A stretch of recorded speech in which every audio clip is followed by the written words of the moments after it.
도심 속의 작은 쉼터나 숲은 미세먼지와 도시의 소음으로부터 잠시 쉴 수 있는 휴식처인데요. 서울 한복판에도 그런 공간이 있습니다. 바로 홍능숲입니다. 이 홍능숲이 조성된 지 100년이 됐다고 합니다. 이 100년이란 세월 동안 어떻게 변해왔고 또 어떤 이야기가 숨겨져 있는지 국립산림과학원의 조재영 박사님과 이야기 나눠보도록 하겠습니다. 어서 오세요. 조재영 박사님 반갑습니다. 네, 반갑습니다. 국립산림과학원이죠. 이 발음하기가 되게 힘드네요. 간단하게 한번 우리 청취자 여러분께 자기소개를 부탁합니다. 예, 저는 산림청 국립산림과학원 미래산림전략연구부 산림휴먼서비스 연구과에서 연구를 하고 있고요. 특히 나무를 시작으로 숲을 연구하면서 지금은 이제 숲을 통한 사람의 행복을 연구하고 있습니다. 숲을 통한 사람의 행복. 네. 예. 제가 앞서 소개할 때 홍능숲이라고 소개를 드렸는데 우리가 알긴 그런데 정식 명칭이 또 있죠. 네네네. 그 홍능숲은 홍능수목원 또 홍능시험림이라는 명칭도 같이 갖고 있습니다. 임업시험장이라는 이 조직이 홍능숲에서 처음 발족을 했을 때부터 시작해서 2012년도까지는 홍능수목원이라 불렸습니다. 수목의 그 품종 실험이라든가 전시가 아주 집중됐던 시기였습니다. 그리고는 2012년부터는 산림청의 법에 따라서 산림과학에 대한 연구를 수행하는 연구시험지로서 홍능시험림으로 지정되면서 지금도 법적으로 그 이름을 사용하고 있습니다. 2014년 정도 되면서 시험림 이름보다는 도심 속의 도시숲 역할을 하는 숲으로서 홍능숲을 사용하고 있습니다. 네. 사실 다만 이 세 가지 홍능수목원, 시험림, 홍능숲은 그 역할에 따라서 달리 불리어질 뿐 다 틀리진 않고요. 같은 지역을 의미합니다. 홍능숲이라고 그러면 보통 거니는 분들이 생각을 많이 하시겠네요. 네네, 그렇게 생각하실 수 있을 겁니다. 가벼운 마음으로 오시는 분. 그렇죠. 네네. 그러니까 홍능숲이 올해로 이제 100년이 됐다고 제가 소개를 드렸는데 우리 조재형 박사님은 이 홍능숲에서 얼마나 일하셨습니까?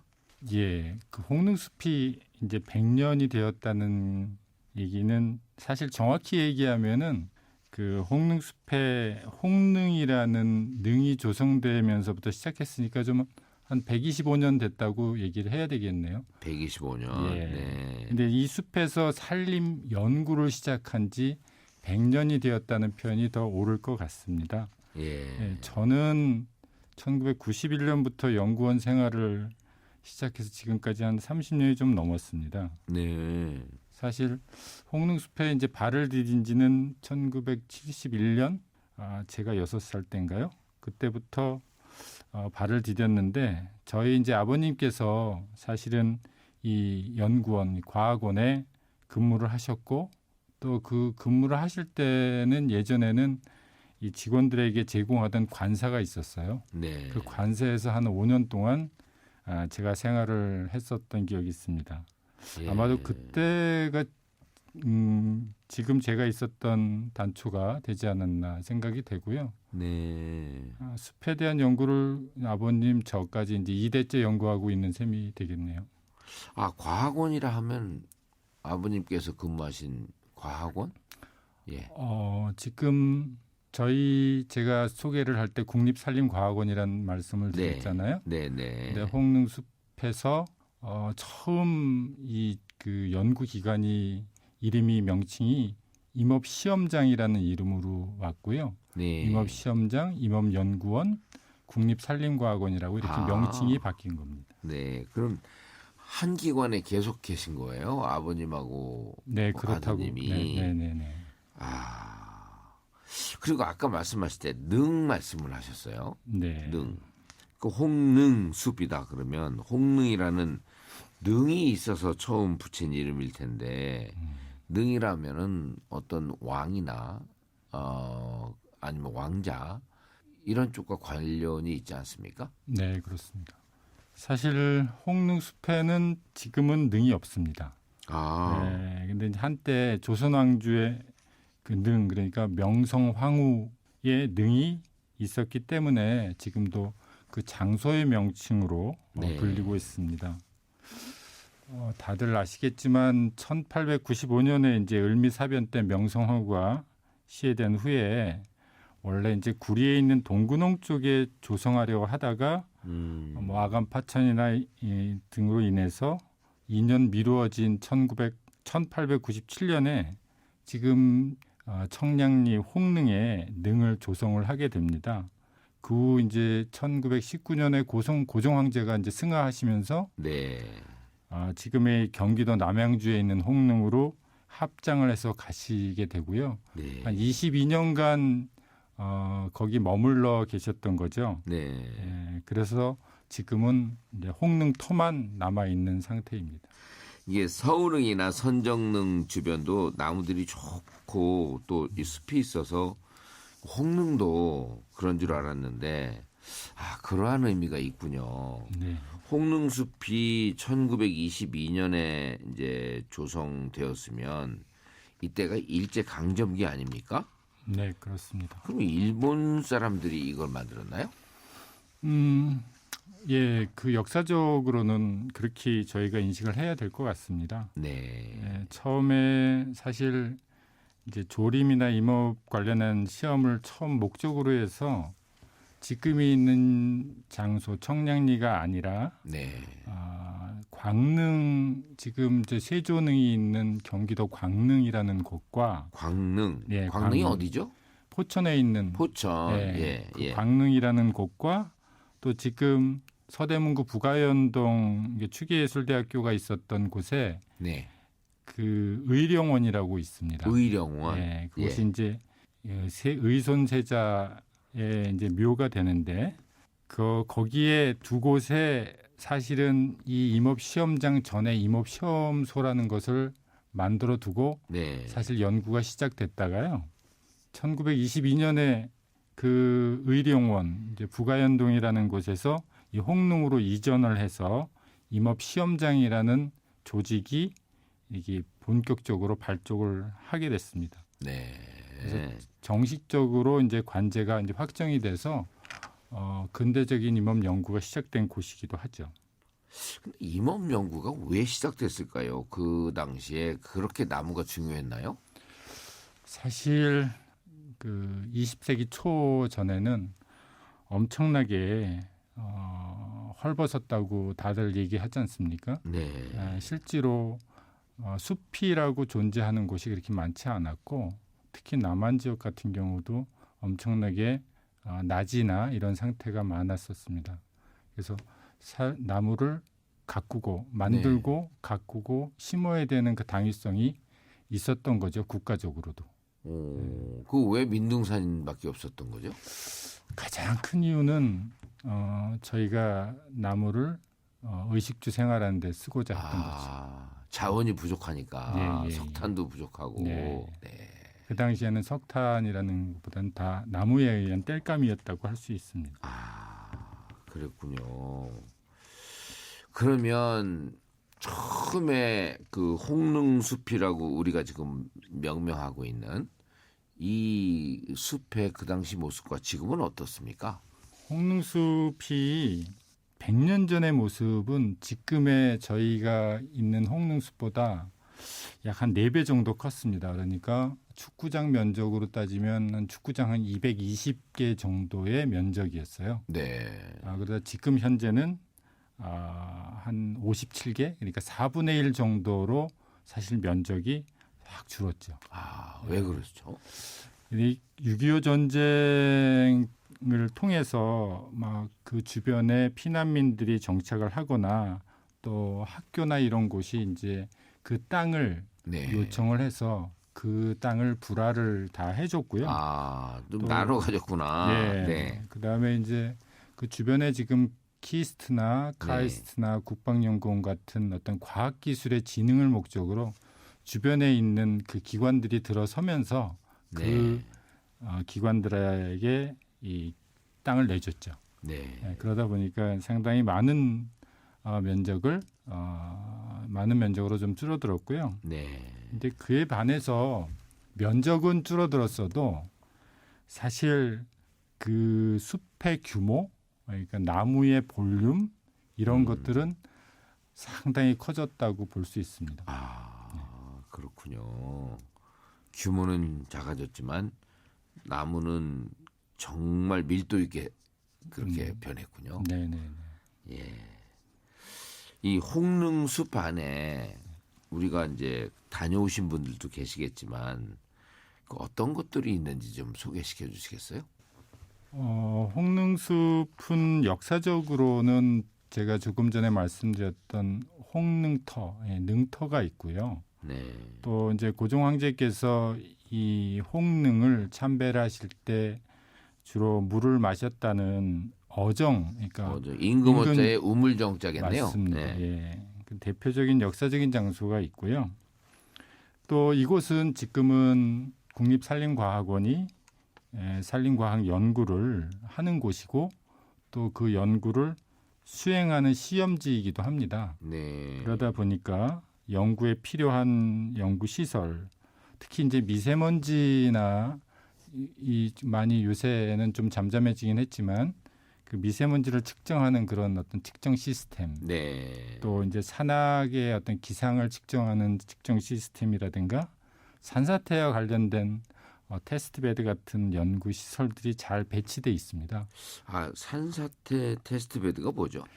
그러니까 산사태가 비가 어느 정도 왔을 때 네. 이런 토양에서 산사태가 일어날 수 있는지를 감지할 수 있는. 네. 그러니까 뭐 시간당 100ml에서 과연 토양이 어떻게 움직이는지를 자동적으로 측정하는 시스템이라고 보시면 됩니다. 네, 그런 것들을 이 숲에다가 먼저 설치해서 나온 데이터를 갖고 그 정확도를 높인 다음에 전국에 그와 같은 거를 배치하는, 어떻게 보면은 여기가 전초기지 역할을 하는 거죠. 연구에. 초목들이 있는 숲과 거목들이 있는 숲은 뭔가 지금 테스트베드의 결과가 다르게 나오지 않을까요? 그렇죠. 지금 뭐 저희들 결과도 그렇게 나오고 있고요.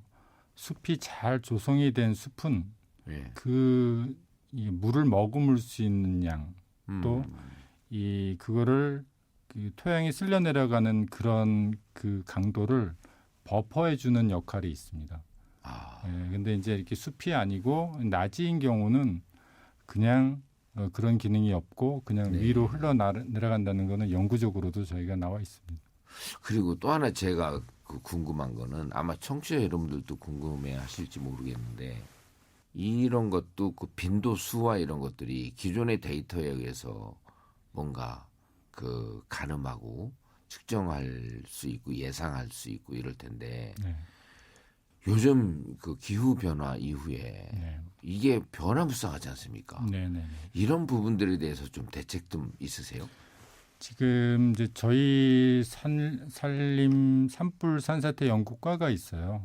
거기서는 특히 이제 산사태 연구과는 전국 단위로 그런 다양한 지형, 다양한 임상, 다양한 조건에 그러한 그 장치를 설치하고 또 거기서 나온 데이터를 갖고 예측을 하고 있습니다. 비가 어느 정도 올 때는 어떤 곳이 위험하고 또 그런 곳은 어떻게 조치를 해야 된다는 그런 방향 제시까지 하고 있는데 요즘은 워낙 게릴라성이나 중풍화가 돼서 상당히 힘들지만 거기에 맞춰서 다시 또 저희가 이제 수정을 하고 또 연구를 하고 있어서 좀 거기에 맞는 연구들을 좀 더 진행을 하고 있습니다. YTN 라디오 이성규의 행복한 쉼표 잠시만요. 이런 사람 또 없습니다. 오늘은 100년의 역사를 가진 우리나라 최초의 수목원이자 산림연구의 산실 홍릉숲에 대한 이야기를 조재형 박사님과 나누고 있습니다. 조재형 박사님, 우리가 이쯤에서 노래 하나 추천받아서 듣고 있거든요. 어떤 노래 하나 추천해 주시겠어요? 여행 스케치라고 그 그룹이 있습니다. 네. 여행 스케치에 다 잘 될 거야라는 노래를 추천드리고 있습니다. 여행 뭐 홍릉으로 오라는 겁니까? 왜 좋아하시죠 이 노래를? 저는 이제 이 노래 들을 때마다 좀 많이 위로를 받고 하는 노래인데요. 네. 사실 요새 경제적으로 우리 사회가 좀 힘든 시기를 보내고 있다고 생각을 합니다. 또 제 네. 주변에는 또 마음하고 몸이 참 불편한 사람들이 많이 최근에 보이기도 하고 네. 그래서 문득 어제 그 저희 홍릉숲을 거닐면서 그 나뭇잎 사이로 보이는 푸른 하늘을 보면서 이 네. 노래를 들으면 좋겠다. 이 노래를 들으면 좀 긍정적이고 긍정적인 에너지를 우리가 받을 수 있겠다. 네. 그런 마음으로 추천을 좀 드렸습니다. 네, 그러셨군요. 조재영 박사님이 추천하신 여행 스케치에 다 잘 될 거야 함께 들어보겠습니다. 예, 다 잘 될 겁니다. 여행 스케치에 다 잘 될 거야 듣고 왔습니다. 이성규의 행복한 쉼표 잠시만요. 이런 사람 또 없습니다. 오늘은 행정기관상의 명칭 오르는 산림청 국립산림과학원이죠. 홍릉숲에 대한 이야기를 조재형 박사님과 함께 나눠보고 있는데요. 조 박사님, 네. 근데 숲이 중요해요? 왜 중요하죠? 특히 이제 우리 민족은 숲에 기대어 살았다고 생각을 합니다. 숲에. 예. 그래서 네. 아마도 숲하고는 떨어뜨릴 수 없는 삶이었다고 생각을 하고 또 숲에서 주는 혜택 자체가 네. 우리가 느끼진 못하지만 엄청나게 많이 받고 있다고 생각을 하고요. 네, 그거를 잘 우리가 느끼질 못할 뿐 네. 항상 그 혜택을 받고 있다고 생각합니다. 그래요. 네. 예를 들어서 저희가 홍릉숲에서 네. 그런 실험도 했습니다. 과연 홍릉숲이 좀 떨어진 그 청량리와 온도 차이가 얼마나 날까? 오. 예, 온도 차이가 여름과 겨울에 한 2, 3도 차이가 납니다. 그러니까 여름에는 근데 시원하고 온도가 낮아지면 좋은 거예요? 그렇죠. 그러니까 네. 여름에는 시원하고 네. 겨울에는 따뜻하고. 예, 그래서 온도 조절 효과가 있다는 것을 그 홍릉숲에서도 직접 측정을 해봤습니다. 청량리는 도심 중에 도심이죠. 예, 거기는 완전 네. 교통의 어떤 요충지죠. 예. 그리고 요즘은 이렇게 좋은 홍릉숲 누가 찾아가요? 지금 저희 그 홍릉숲을 1993년도에 정식으로 네. 주말에 공개를 했습니다. 네. 누구나 방문하실 수가 있는데요. 93년도부터 지금까지 한 400만 명 이상이 다녀가셨습니다.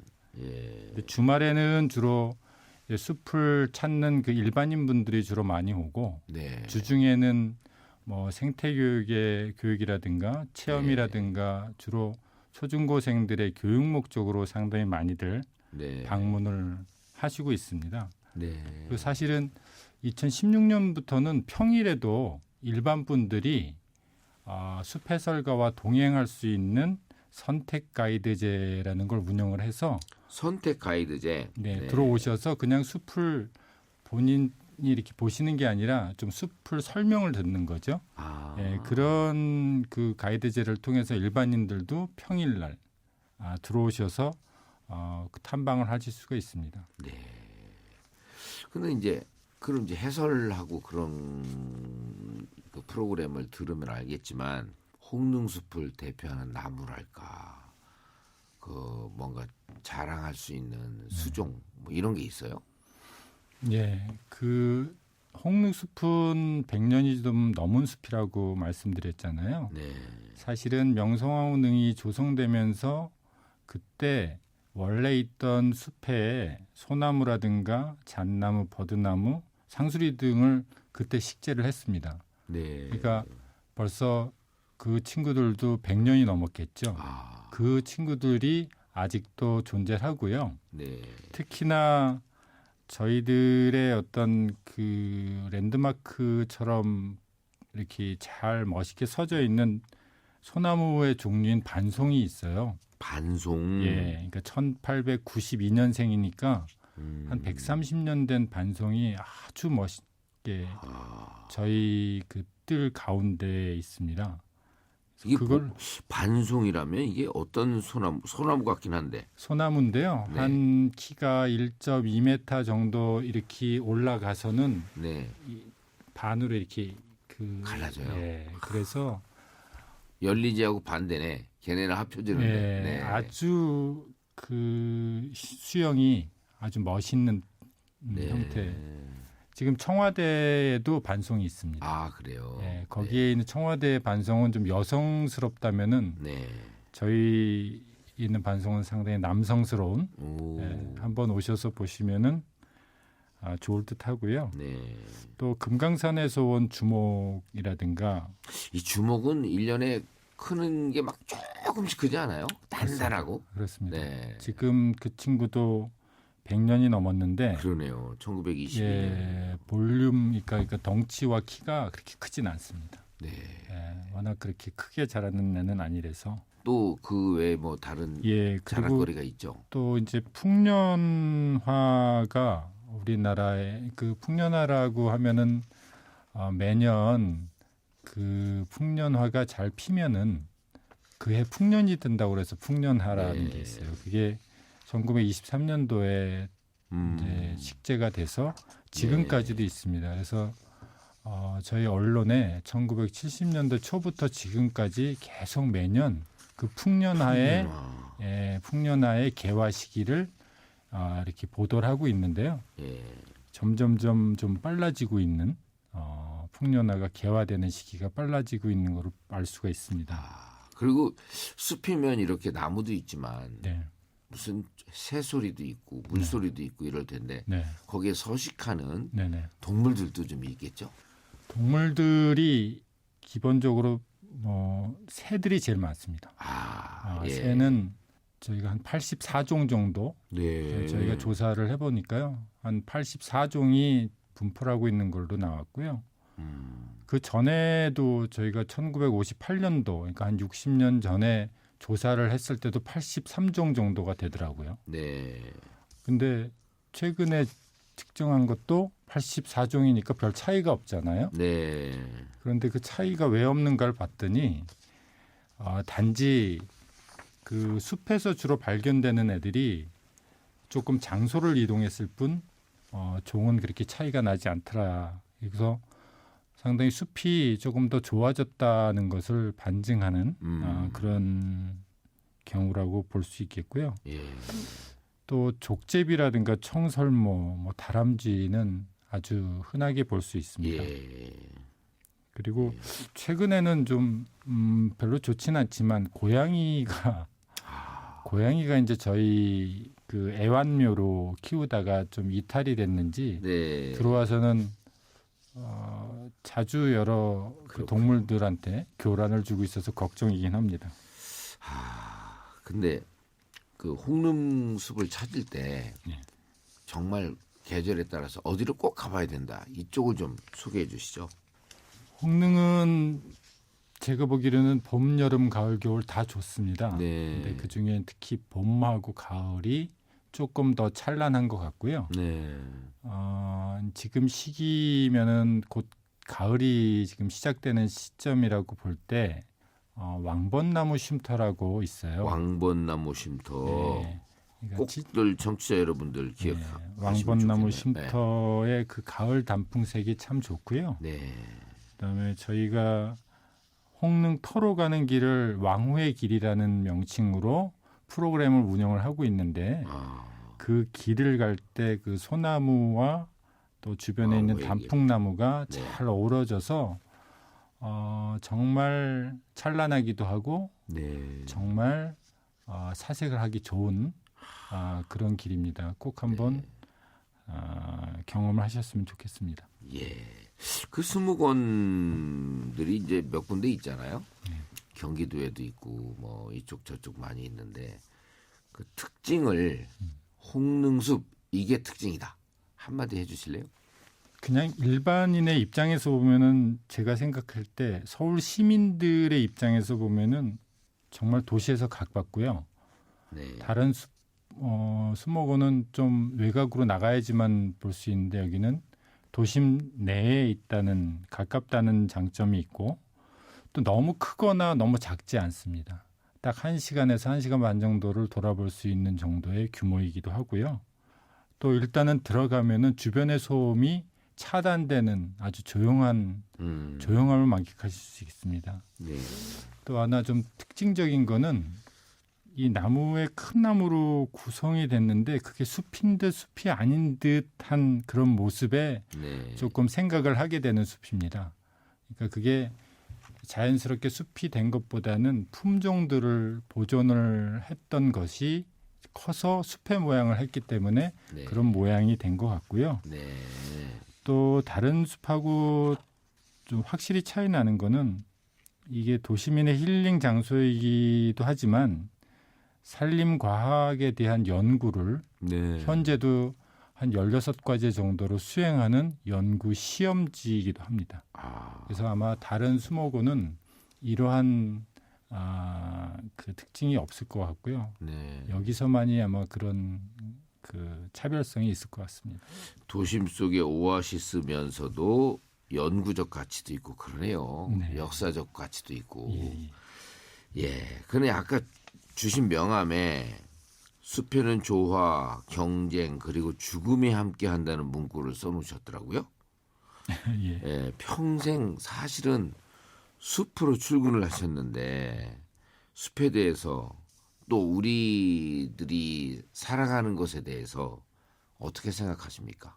그 숲은 고요하지 않다. 고요하지 않다. 예, 독일 생물행동학자인 마들렌 치게가 쓴 책의 제목입니다. 네. 사실 그 책에서도 나와 있지만 숲속에서는 이 생명체들 간의 정보 교환뿐만 아니라 무생물과의 상호작용들이 끊임없이 일어나고 또 그 속에 자체적으로 작동하는 커다란 생태계를 형성하고 있다는 것을 거기도 표현을 하고 있어요. 네. 숲을 조금만 좀 들여다보면은 뭐 어떨 때는 상호 보완적이고 또 어떨 때는 치열하게 경쟁을 하기도 하고 서로 잘 살기 위해서 정보를 교환하고 소통을 하면서 균형을 이뤄가고 있다고 생각을 합니다. 네. 사실 우리 삶도 크게 다르지 않다고 생각을 하고요. 숲에서의 그런 흐름처럼 서로 소통하며 살아가는 것이라고 저는 생각을 합니다. 네. 늘 숲은 우리 삶의 멘토라는 생각을 갖고 있습니다. 우리 삶의 멘토다. 숲이. 네. 이런 사람 또 없습니다. 오늘 나와주셔서 대단히 감사합니다. 감사합니다. 네. 이런 사람 또 없습니다는 YTN 라디오 홈페이지와 유튜브를 통해서 다시 들으실 수 있습니다.